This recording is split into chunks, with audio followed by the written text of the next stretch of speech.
Right. இயேசுவின் நாமத்தினாலே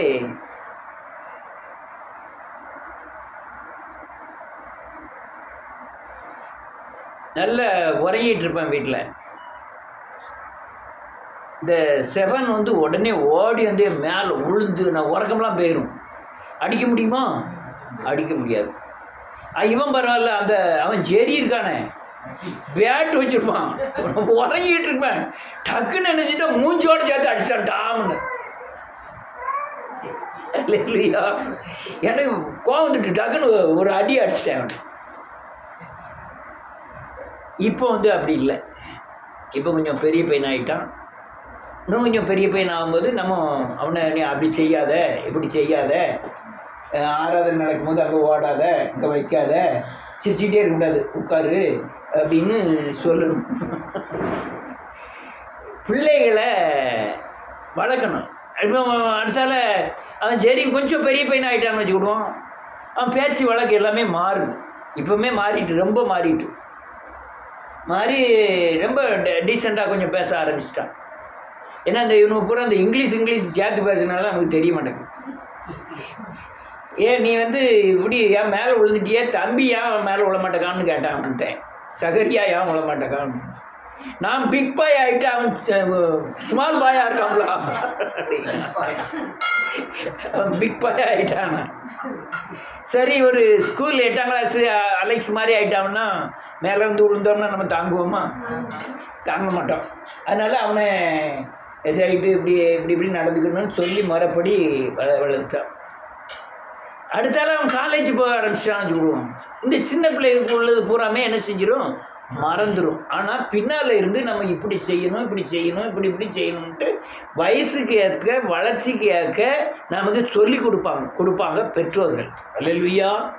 நீ காரை இப்படி ரோட்டை இப்படி கிராஸ் பண்ணணும், சாப்பிடும்போது சமணம் போட்டு சாப்பிடணும், நீ வாயை மூடி சாப்பிடணும், கையை கழுவணும், விடியகாலம் எழுந்திரிச்சோன்னா நாக்கெல்லாம் அல்லையா விரல் விட்டு கழுவணும், பல்லெல்லாம் கொப்பளிக்கணும் அப்படின்னு எல்லா காரியத்தையும் சொல்லி கொடுத்து அந்த பெரிய பிள்ளையை ஆகுந்தண்ணியும். ஏன் கல்யாணம் முடிச்ச பிறகு கூட நம்ம இப்போ ஜெவசீனு கூட நான் சத்தம் போடுவேன், ஏழை அப்படி போகிற அப்படிமே.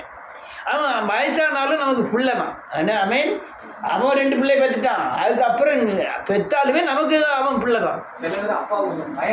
ஆமாம் ஆமாம், பயம் இருக்கும். உடனே கூப்பிட்டு யாராவது என்ன செஞ்ச, ஏன் திருவா இப்படி என்னாச்சு, அதையும் அப்படி வாங்கினா இதையும் அப்படி வாங்கினான்னு கண்டிக்கலாம். அது பெரிய பயில வாங்கணும். இதே மாதிரி ஆண்டவரும் நம்ம என்ன செய்கிறாரு, நடத்துகிறார். ஒவ்வொரு காரியங்களும் என்ன செய்கிறாரு, நடத்துகிறார். அந்த நடத்தக்கூடிய பலத்தை நம்ம பெற வேண்டும். ஆமென். சின்ன பிள்ளைக்கு பெரிய ஆள் மாதிரி நடத்த முடியாது, பெரிய ஆளுக்கு சின்ன பிள்ளை மாதிரி நடத்த முடியாது. அதனால் இந்த சின்ன பிள்ளைகள் நடத்தும்போது ஒரு விதமாகவும், 5 வயசு ஆகும்போது ஒரு விதமாகவும், 8 வயசு வரும்போது ஒரு விதமாகவும், 13 வயசு வரும்போது ஒரு விதமாகவும், 17 18 வரும்போதெல்லாம் வேறு விதமாகவும், 25 ஆகிட்டுனா வேறு விதமாகவும் நடத்தணும். இப்படி நடத்துகிற மாதிரி தேவன் நம்மை நடத்துவார். அல்லேலூயா. ஆனால் நடத்துகிற காரியங்களை புரிஞ்சு கொள்ளக்கூடிய ஆவிக்குரிய பலன் வேண்டும். என்ன வேணும்? ஆவிக்குரிய பலன் வேணும். அப்படி என்ன எல்லாரையும் எதையும் சொல்லாமல் அவனுக்கு செய்கிறதில்லைன்னு ஆண்டவர் சொல்லியிருக்கிறார். ஆனால் சொல்லுறதை கேட்கக்கூடிய அளவில் நம்மகிட்ட என்ன இல்லை, ஆவிக்குரிய பலன் இல்லை. நம்ம அல்லலியா நன்றியோடு கூட துதிக்கிறேன். அல்லலியா 10 வருஷமாகவே 2ஆம் கிளாஸில் இருந்துக்கிட்டு இருக்கோம். 15 வருஷமாகவே 2ஆம் கிளாஸில் தான் இருந்துக்கிட்டு இருக்கோம். 3ஆம் கிளாஸ் இருக்குது, 4ஆம் கிளாஸ் இருக்குது, 5ஆம் கிளாஸ் இருக்குது, தேறி போக முடியலை. அல்லேலூயா. ஒவ்வொருவரையும் நான் விசேஷமானவன் என்று அவர் நினைப்பதில்லை, கருப்பு சிவப்பு என்று நினைப்பதில்லை, ஞானி பேதை என்று தேவன் நினைப்பதில்லை. அல்லையா, நான் சிஎஸ்ஐ, நான் ஏஜி, நான் ஆர்சி என்று அவர் நினைப்பதில்லை. நீ இந்த மொழிக்காரன் என்றோ நீ இந்த ஜாதிக்காரன் என்றோ அவர் நினைப்பதே இல்லை. எல்லாவரையும் ஒரே போலதான் நடத்துகிறார். ஆனால் நடத்துகிற காரியங்களை புரிந்து கொள்ளக்கூடிய அளவுக்கு நமக்கு ஆவிக்குரிய பலனற்றவர்களாய் காணப்படுகிறோம். அல்லேலூயா. ஏனென்றால் நாம் இருக்கிற உலகம் இருளின் உலகம், அவர் இருக்கிற உலகம் வெளிச்சத்தின் உலகம். வெளிச்சத்தில் இருக்கிற தேவனை நான் இருளில் இருக்கிற மனுஷன் பார்க்க முடியவில்லை. அல்லேலூயா. அது அந்த வெளியே நீங்கள் எப்போ வெளிச்சத்துக்கு வருகிறோமோ அப்பதான் வெளிச்சத்தில் உள்ள தேவனை காண முடியும். ஆமென். இருளில் இருந்துகிட்டு கண்ணு குருடா இருந்துகிட்டு வெளிச்சத்தை என்ன செய்ய முடியாது, பார்க்க முடியாது. அதனால தேவன் என்ன பண்ணுகிறார், நமக்கு வெளிச்சத்தை தந்து அவர் அல்லேலூயா தேவன் நடத்துதலை பெரும்படியான கிரியைகளை நமக்குள் செய்து கொண்டிருக்கிறார். அவரோட வேலை என்ன, உங்களை பரலோக ராஜ்யத்திற்கு என்ன செய்யணும், ஆயத்தப்படுத்த வேண்டும்.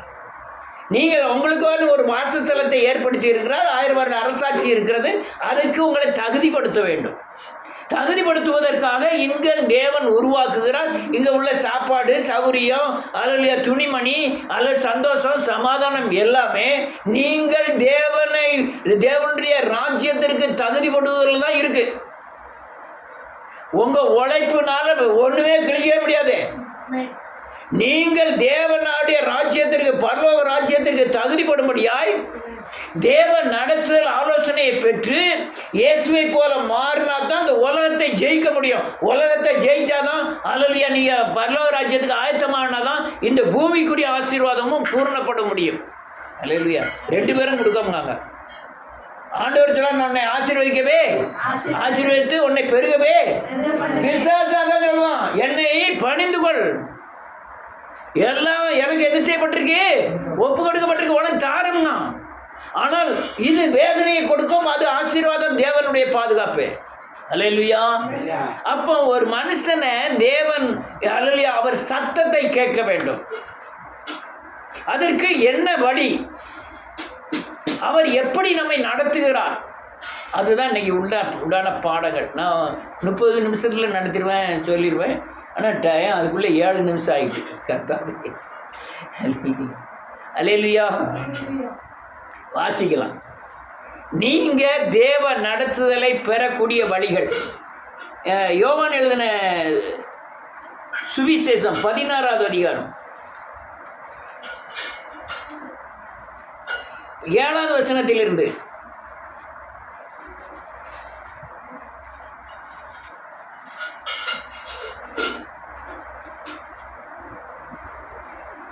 வாசிக்கலாம்.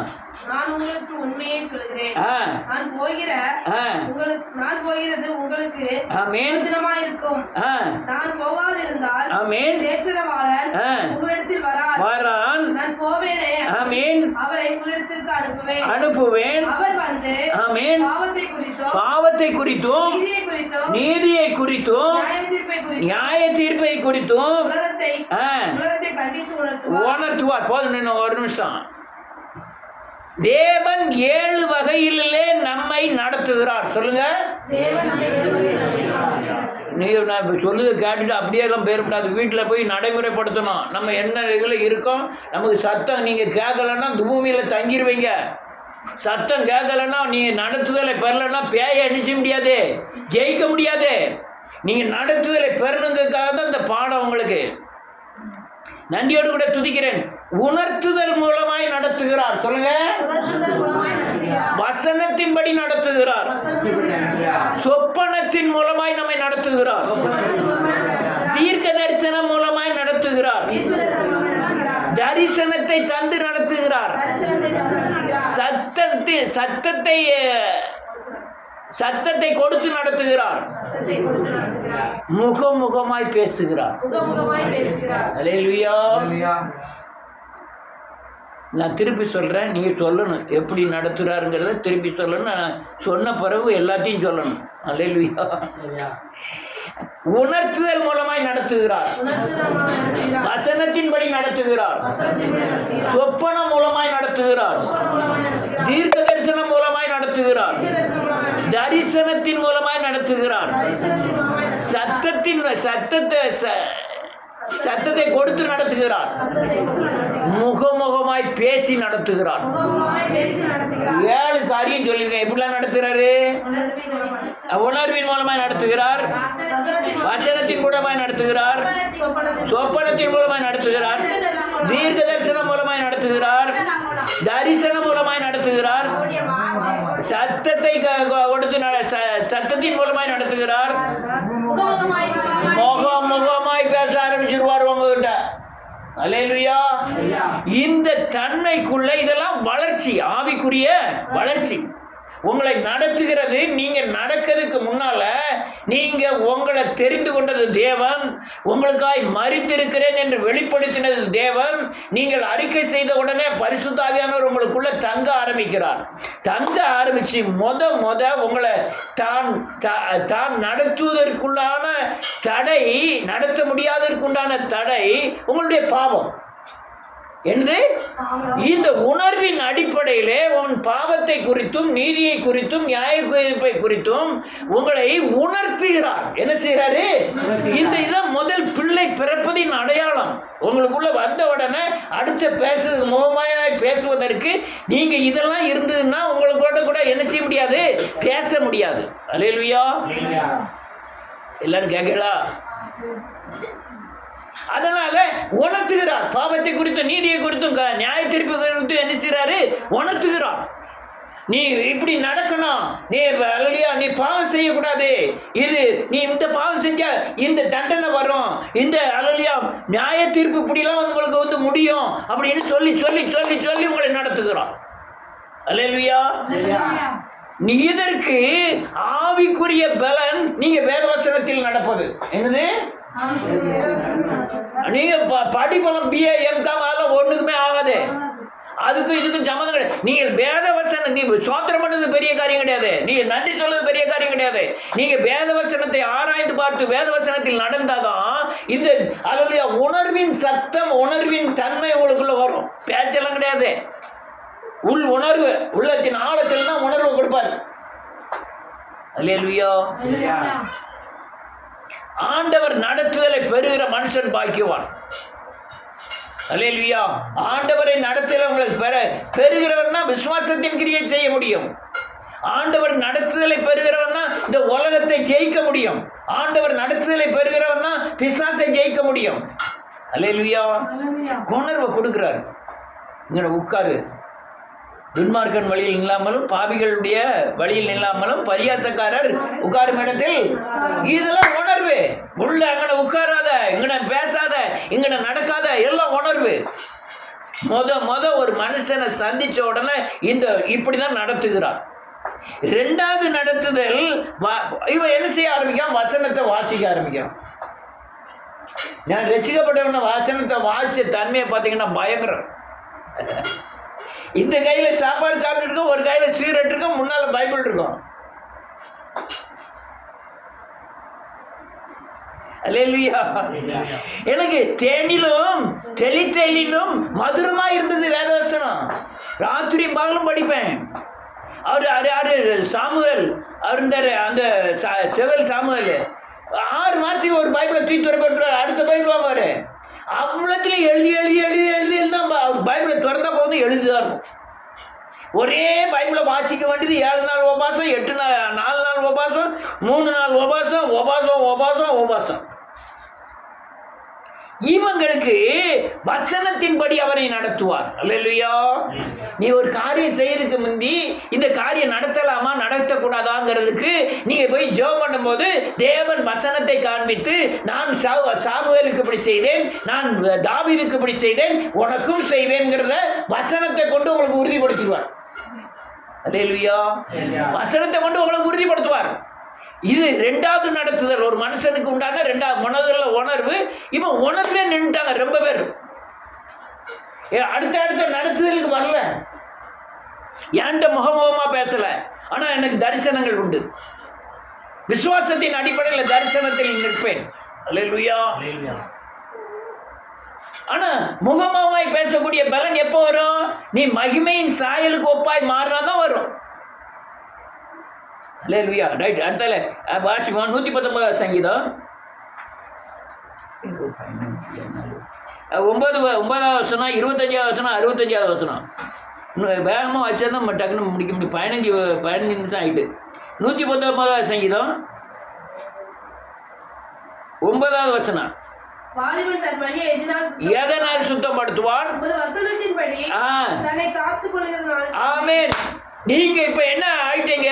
உணர்வில இருந்து வெளியே வந்த உடனே உன் வழியெல்லாம் சுத்தப்படுத்துறதுக்கு வேத வசனம் தேவை. என்ன தேவை? அந்த வேத வசனத்தை உன் கால்களுக்கெல்லாம் தீபமாய் மாற்றிடுவார். அல்லேலூயா. நடத்துதலின் படி, அடுத்த படி. அல்லேலூயா. அடுத்த படிக்கு வந்துடணும். அப்ப என்ன செய்யணும்? இப்பவுமே என்ன செய்யணும்? வேத வசனத்தை வாசிச்சு இருதயத்துல வச்சு வாயில அறிக்கை செஞ்சுக்கிட்டே இருக்கணும், முணுமுணுத்துக்கிட்டே இருக்கணும். கர்த்தருடைய வேதத்தில் இரவும் பகலும் தியானமாய் இருக்கிற மனுஷன் பாக்கியவான். அவன் இருதயத்துல வேத வசனத்தை அசை போட்டுக்கிட்டே இருக்கணும்.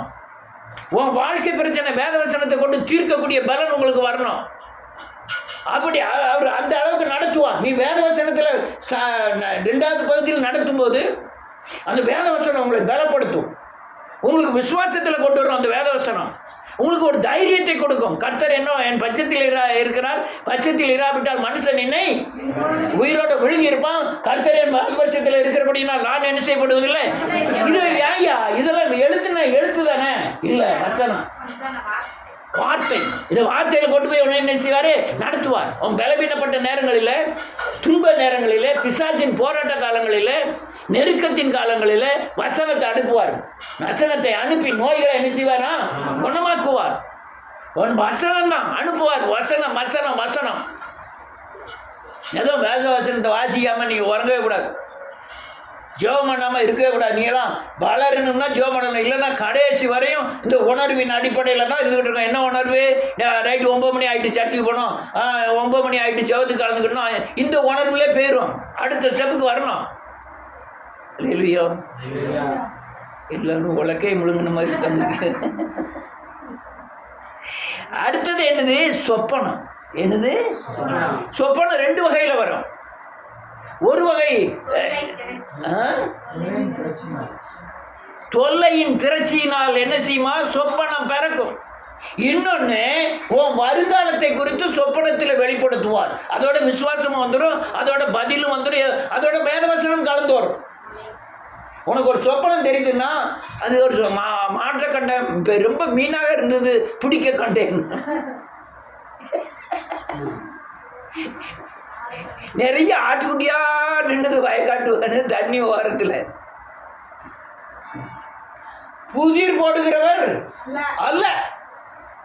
சொப்பனத்தை காட்டினால் சொப்பனத்துக்கு பதிலே சொல்லிடுவாரு.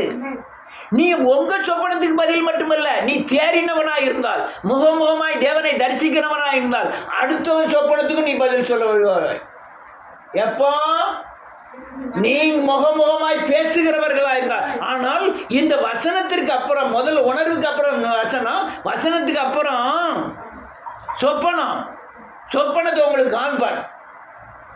ஆண்டவர் யோசேப்பு மரியாதை சொல்றாரு, யாராவது 2 வயசு பிள்ளையெல்லாம் கொல்ல பார்த்துட்டான், நீ என்ன செஞ்சிரு? பிள்ளைய தூக்கிட்டு எங்க?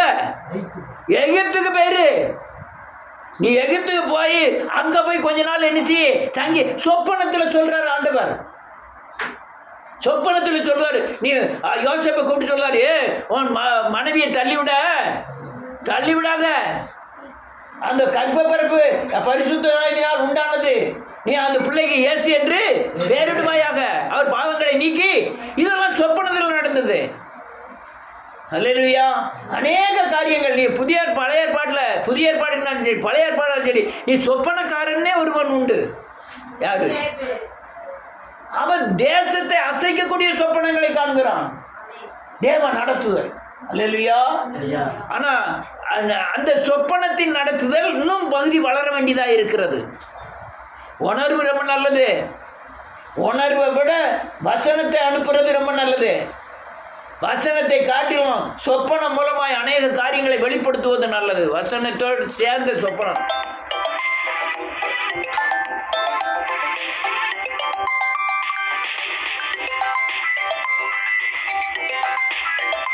இப்போ நான் எடுத்தோம்னா அவ்வளோ கட்டாயிடும்.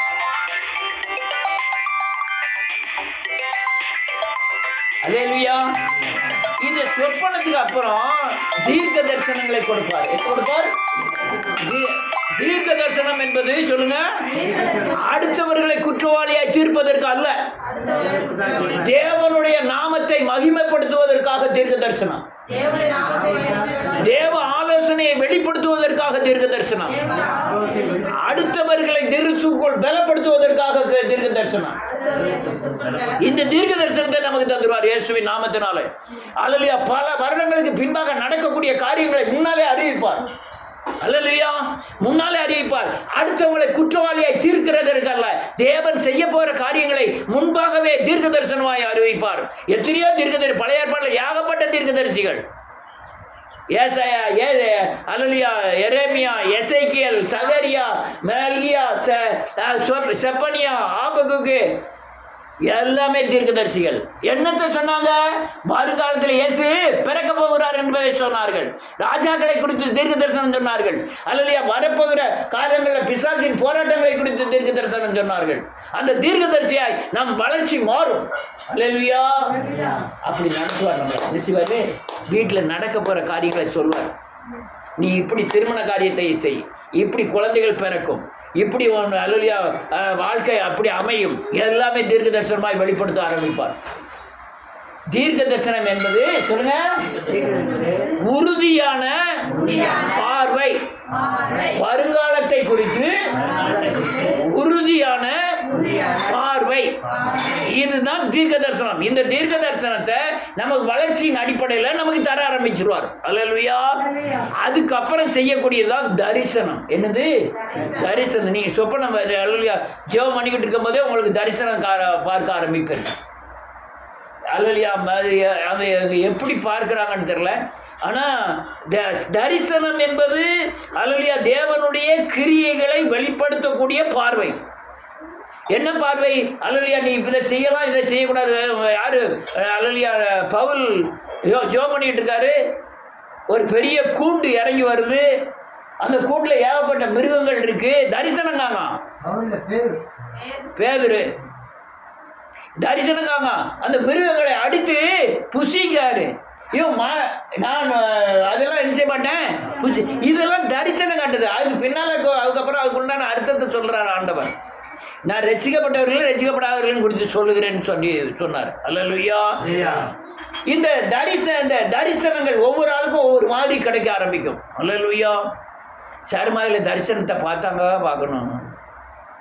அங்கிருந்து சிலுவை இறங்கி வருகிறது, அங்கே ரோசாப்பு இறங்கி வருகிறது, ஒரு ஒளி இறங்கி வருகிறது, ஒரு இயேசு அடியோடு இறங்கி வந்தார். சேவல் கொத்துது. அது பெரிய தரிசனம். சேவல் அதை கேட்கறதுக்கு எல்லாரும் ஏன் படுவாவியா? பாயாசம் வைக்க போனாராம் எங்க நாலுமுக்கு சந்திக்கு. அடுத்தால ஒருத்தன் மறிச்சிட்டானாம். அது நம்மாடு ஒரு தரிசனம் சொன்னார். இந்த ஐடிக்கு அடுத்தால அவர் இந்த பைக்கில் போயிட்டு இருந்தாலாம். ஒரு ஆவி அப்படியே நடு ரோட்டில் நின்றுதான். அவன் ஐயப்பாவன் மைண்ட் சேஞ்சி. அவன் அந்த கோட்டில் நின்றுட்டு வண்டி போனவன போகிறான். அந்த ஆவி அப்படியே முறைச்சி பார்த்துது. இதுவா தரிசனம்? பவுல் பேதுரு அங்கே ஜெர்மனி அனனியாவை அனுப்புதாரு பவுல்கிட்ட. அங்கே ஜெர்மனிட்டு இருக்கான். அவனை போய் என்ன சந்தி என்று தரிசனத்தில் சொல்லுகிறான். அல்லையா தரிசனத்தை கண்டு போகிறான். யோவான் சாணன் அல்லையா பத்மதீவில் தரிசனம் காண்கிறான். இயேசு கிறிஸ்துவை தரிசனம் காண்கிறான். வரப்போகிற காரியங்களை அநேக விசேஷங்களை தரிசனமாய் காண்கிறான். அல்லேலூயா. உன்னத பாட்டிலே இயேசு எப்படி இருப்பாருங்கிற தரிசனத்தை அல்லேலூயா உன்னத பாட்டு எழுதின சாலமன் எழுதுகிறார். ஆண்டவர் இயேசுநாதர் இப்படிலாம் இருக்கிறார், ஆவியில் இப்படி இருக்கிறாருங்கிறத தரிசனத்தில் கண்டு எழுதுகிறார். தானியேல் இயேசுவை தரிசனத்தை கண்டு அப்படியே சொல்றான், ஆண்டவர் இயேசுநாதர் இப்படிலாம் இருக்கிறார்னு. யோவான் அல்லேலூயா யோவான் வெளிப்படுத்துகிற விஷயம் 1வது அதிகாரத்தில் இயேசு பொற்கச்சை தரித்தவராய், பொன்னங்கி தரித்தவராய், அல்லேலூயா பொற்கிரீடம் தரித்தவராய் நிற்பதை நான் கண்டேன்னு சொல்றான். இது என்னது? தரிசனம். தரிசனம். இந்த வளர்ச்சிக்கு நீங்க என்ன செய்யணும்? வரணும். அடுத்தால இருக்கிறதுனா சத்தம், பின்னாலே கூப்பிடுகிற சத்தம் கேட்கிறது. அல்லேலூயா. ஆடுகள் என் சத்தத்துக்கு செவி கொடுக்கும். அல்லேலூயா. வேறு மந்தையில் உள்ள ஆடுகள் என் சத்தத்துக்கு என்ன கொடுக்காதான்? செவி கொடுக்காது. என் மந்தையில் உள்ள ஆடுகள் என் சத்தத்துக்கு, நானும் எங்கேயாவது கேக்கான்னு பார்க்க ஒன்றும் கேட்க மாட்டேன். ஒரே சீரியல் சத்தமாக தான் கேட்கு. திடீர்னு செல்லில் பெல் அடிக்கிற சத்தம் டமிக்கிட்டு சத்தம் கேட்கு. ஒரே வாட்ஸ்அப் சத்தமாக தான் கேட்கு. நானும் மேலே தள்ளி தள்ளி பார்க்க ஒவ்வொரு சத்தமாக தான் வந்துக்கிட்டே இருக்கு. யார் சத்தம் கேட்க மாட்டேங்க. கீழே உள்ள சத்தம் அடங்குனாதான் மேலே உள்ள சத்தம் என்ன செய்யும்? கேட்கும். நீ எதிர்பார்க்கிறது எல்லாம் எந்த சத்தம்? கீழே உள்ள சத்தம். நம்ம எந்த சத்தத்தை எதிர்பார்க்கணும்? மேல உள்ள சத்தத்தை எதிர்பார்க்கணும். அவன் சத்தமாவே மாறிட்டான். யாரு? யோவான் சாணன். நான் மனாந்திரத்திலே கூப்பிடுகிற சத்தம். அங்க வார்த்தை வந்தது. வார்த்தை வந்தவர சத்தம் எதுக்கு? வார்த்தையே வந்துட்டு நம்ம சத்தம் தேவையில்லைன்ட்டு அதோட முடிஞ்சுது அவன் வாழ்க்கை. அல்லேலூயா. சத்தம் கேட்கணும் உங்களுக்கு. அல்லேலூயா. இந்த காதுல இல்லை. எந்த காதுல இல்ல? நீ எங்க சத்தம் கேட்கணும்? என்னையாவது போய் நின்றுக்கிட்டு ரயில் ரோட்டில் நின்று கிழக்கு மேய்க்க பார்த்துட்டு இருக்க கூடாது. வடக்கத்துக்கு இருந்து என்ன வந்துடும்? சத்தம் எங்க இருந்து எங்க கேட்கும்? ஆத்மால இருக்கிற செவியில உள்ள கேட்கும். மகனே, நீ செய்வது சத்தியத்துக்கு மாறாக எந்த காரியம் இருந்தாலும் உனக்கு சத்தம் கேட்கும். அல்லேலூயா. சத்தம் கேட்கும். இந்த சத்தத்தை கேட்கக்கூடிய அளவுக்கு நீ என்ன செய்யணும்? வளரணும். நீ பிரசங்கம் பண்ணிட்டே இருக்க, உனக்கு உள்ள சத்தம் கேட்கணும். இந்த வார்த்தையை நீ அடுத்தால சொல்லு. கடிந்து கொள். நான் எத்தனை இடத்துல கடிந்து கொள் இருக்கேன். சும்மா இல்ல, வாழ்க்கையில நடைமுறைப்படுத்தி அதுக்கு கரையம் கட்டி அந்த வசனத்துக்கு அந்த கடிந்து கொள்ளதுக்கு நான் தகுதி உள்ளவனாய் பார்த்து எனக்கு ஏற்ற வார்த்தையை நாவில் என்ன செய்வாரு? வைப்பார். நீ போகலாம். உன் நாவில இருந்து நான் சொல்லுகிற வார்த்தையை அவன் காதுல போடு. அவன் வாயினால் என்ன செய்வான்? பேசுவான். நான் திக்குவாய் மந்தவனா உடையவன் அப்படிங்க மோசே. அல்லேலூயா. நாவை உண்டாக்கினவர் யாரு? செவியை உண்டாக்கினவர் நான் அல்லவா? நீ போ, நான் பேச அப்படின்ட்டாரு. அல்லேலூயா. வனாந்திரத்தில் ஒரு சத்தம் கேக்கு. அல்லேலூயா. என்ன சத்தம்? அல்லேலூயா. இவர் என்னுடைய நேசகுமாரன், இவர்ல நான் எப்படி இருக்கேன்? பிரியமா இருக்கிறேன். இவருக்கு என்ன செய்யுங்க? செவி கொடுங்கள். சத்தம் கேக்கு. வனாந்திரத்தில் ஒரு சத்தம்.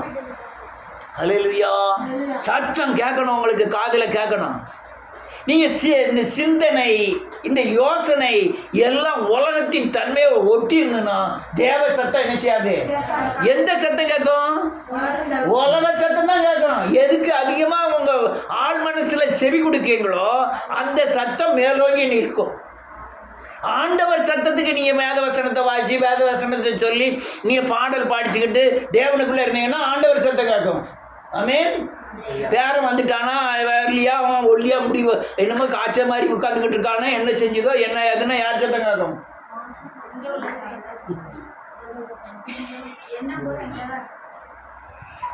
கரெக்டு. என் எண்ணமும் யோசனையும் அல்லையா என்னுடைய தன்மைகளும் எதை சார்ந்து இருக்கிறோம் அங்கே உள்ள சத்தம் தான் எங்கே கேட்கும். என் விருப்பமும் என் நோக்கமும் எதை சார்ந்து இருக்கிறதோ அந்த சத்தம் தான் என் காதுக்குள்ளே என்ன செஞ்சுக்கிட்டு இருக்கோம்? கேட்கும். நாம தேவனை சார்ந்திருந்தா தேவ சத்தம் கேட்கும். இதுக்கு அப்புறம் தான் முகமுகமாய் தரிசித்தான். யாரு? மோசே. வாசிப்போம். நான் இதெல்லாம் எடுத்துருவேனான்னு தெரியல. வாசிக்கலாம். நான் ஒரு 3 வசனத்தை மட்டும் சொல்லி வாசிக்க முடியும். யாத்திராகமத்தின் புஸ்தகம்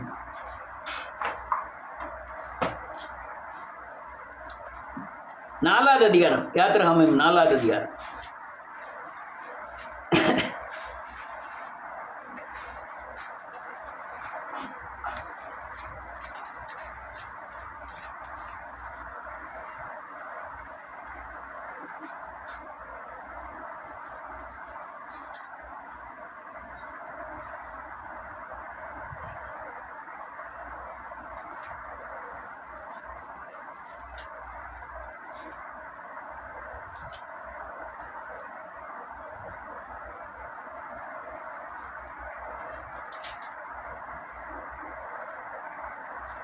3வது அதிகாரம் வாசிக்கலாம் 1, 2, 3.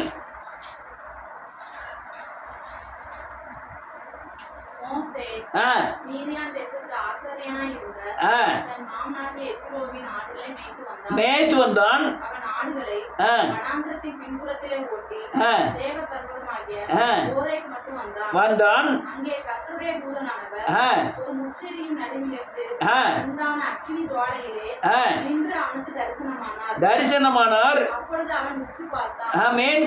முச்செடி ஆ அக்கினியால் ஜுவாலித்து எரிந்து ஆ அது வெந்து போகாமல் இருந்தது. ஆமென். அப்பொழுது மோசே ஆ இந்த முச்செடி வெந்து போகாதிருக்கிறது என்ன? ஆ நான் கிட்டே போய் ஆ இந்த அற்புத காட்சியை பார்ப்பேன் என்றான். அவன் பார்க்கும்படி ஆ கிட்ட வருகிறதை கர்த்தர் கண்டார். கண்டார். முச்செடியின் நடுவிலிருந்து ஆமென். தேவன் அவனை நோக்கி ஆ மோசே மோசே என்று கூப்பிட்டார். அவன் இதோ அடியேன் என்றான். ஆமென். அப்பொழுது அவர் ஆ இங்கே கிட்டி சேராயாக. ஆமென். உன் கால்களில் இருக்கிற ஆமென். பாதரட்சையை கலற்றி போடு. நீ நிற்கிற இடம் பரிசுத்த பூமி என்றார். ஆமென். போதும், ஒரு நிமிஷம். அல்லேலூயா. அபிஷேகத்தின் 10 நிமிஷத்துல முடிக்கணும், ரொம்ப நேரம் கிடையாது. அபிஷேகத்தின் வளர்ச்சி சொல்லுங்க. அபிஷேகம், பிரசன்னம், மகிமை, அக்கினி. இப்ப இவர் எதுல இருந்து பேசணும்? பிரசன்னத்துல இருந்து, அபிஷேகத்துல இருந்து பேசணும். பேசல. இவரு அடுத்த பிரசன்னத்துல இருந்து அது என்ன செய்யணும்? பேசணும். பிரசன்னத்துல இருந்தும் பேசல, மகிமையில இருந்து பேசணும். மகிமையில இருந்தும் பேசல. இப்ப டைரக்டா எங்க போயிட்டாரு?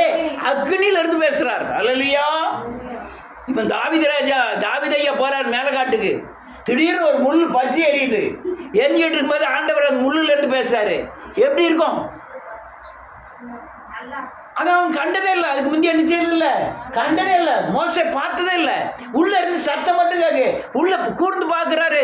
மோசே பார்க்கிறாரு. உள்ள முள் செடி எரியல. ஆனா என்ன கேக்கு? சத்தம் கேக்கு. இவன் போய் கிட்ட போய் என்ன சத்தம்? யாரு பேசுதா? ஆண்டவர் தான் பேசுறாரா, இல்லைன்னா நம்ம பையன் தான் பேசானா அப்படின்னு கேட்கணும்னு பக்கத்துல போகணும்னு நினைக்காரு மோசே. ஆனால் அவர் உடனே சொல்றாரு, என் கிட்ட என்ன செய்யாத, வந்துடாத. ஏன்? அக்னி. அவர் சொல்றதான், பரிசுத்தத்துல நான் பயங்கரமானவன். நீ அதே இது ஆண்டவர்கிட்ட பேசணுங்க. ஆண்டவரே நான் நீ மேலே வந்துரு, மோசே சீனாய் மலைக்கு வந்துருன்றாரு. அங்க போனோம்னா மேகங்கள், பயங்கர மேகம், புகை, அக்னி. இப்போ என்ன ஆயிட்டு? மகிமையும் அக்னி அபிஷேகம் எல்லாம் என்ன செஞ்சுட்டு சேர்ந்துட்டு சேர்ந்த உடனே ஆண்டவர் உள்ள இருந்து 10 கற்பனை எழுதி கொடுக்காரு. பார்க்கணுங்க. நீ பாரு, அங்க காத்து வந்தது, அல்லையா என்னது, இடி முழக்கம் வந்தது. அவர் முதுக மட்டும் பார்க்கணும். என்னது பார்க்கணும்? நேரம் என்ன செய்யல, பார்க்க முடியல. உடனே அவர் கண்மலையின் வெடிப்புக்கு வான்னு கண்மலையில கொண்டு போறாரு. அங்க வந்து என்னை பாருங்காரு. அப்பவும் பார்க்கல. எலியா தேவனுடைய சத்தத்தை கேட்கணும்னா உடனே நீ என்னது ஒரே பருவத்தில் வந்து நில்லுனாரு. அங்க போய் நின்னா பெருங்காற்று உண்டாயிட்டு. அதுல தேவன் இல்லை. அக்னி வந்தது, அதுலயும் இடிமுழக்கம் உண்டான அதுலயும். ஆனால் எங்க என்ன உண்டானதான்?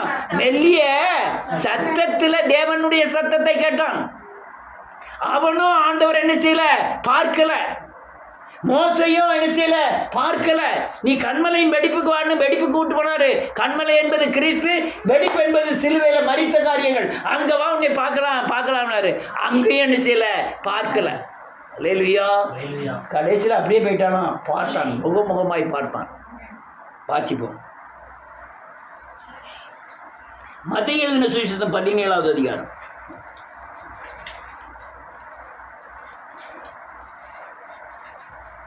இது சுருக்கமாக முடிச்சிட்டேன், நேரம் இல்லாதனால சுருக்கமாக முடிச்சிட்டேன். 17வது அதிகாரம் வாசிக்கலாம். 1, 2, 3.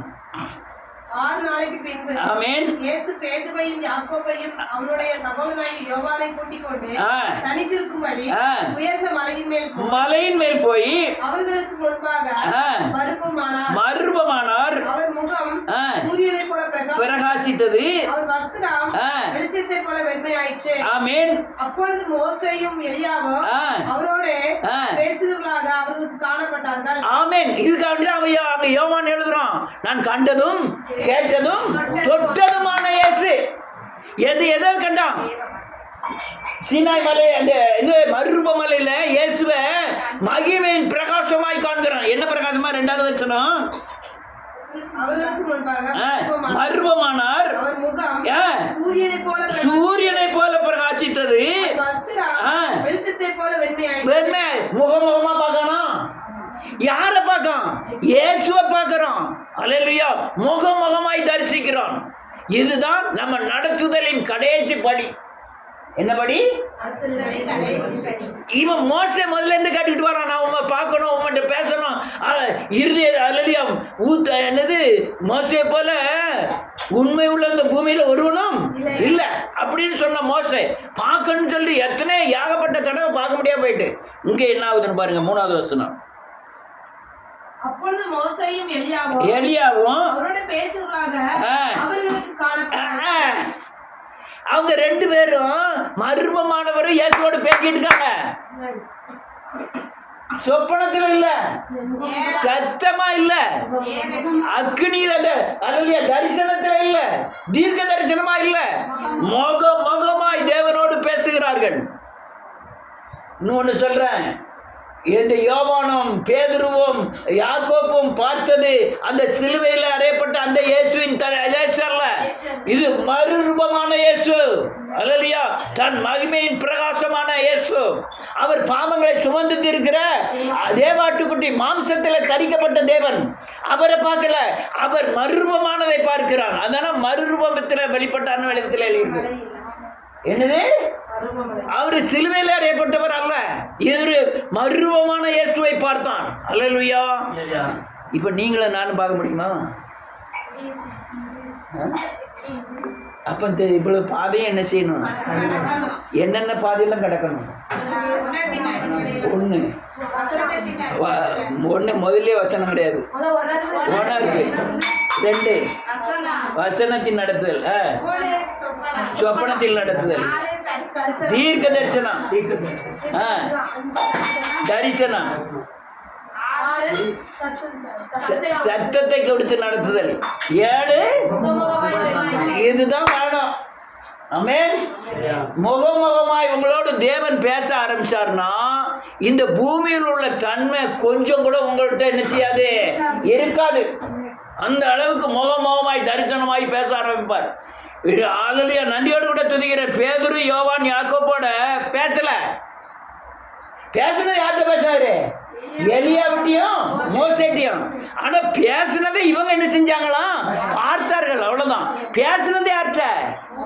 மோசேட்டையும். திரும்பி வரப்போகிறார்கள், சம்பாஷணை பண்ணினார்களாம். என்ன சம்பாஷணை பண்ணாங்க? நான் திரும்பி இந்த பூமிக்கு என்ன செய்ய போறேன்? வரப்போறேன், நான் இரத்த சாட்சியா மறிக்க போறேன். யாரு? மோசே எலியாவும் சொல்றாங்க. அந்த சம்பாஷணையை குறித்து பேசுகிறார்கள். அல்லேலூயா. உங்ககிட்ட பேசுவாரு. நீ வளரணும், நீ இந்த சத்தமே கேட்கலையே, இன்னைக்கு முகமாய் போய் பார்க்க. ஆமென். தரிசனமே இல்லையே. ஆமென். சொப்பனமே இல்லையே. சொப்பனம் ஒரே இருட்டா தெரியுது. சொப்பனம் தெரிஞ்சாங்கன்னா வளர்ச்சி இருக்கும்.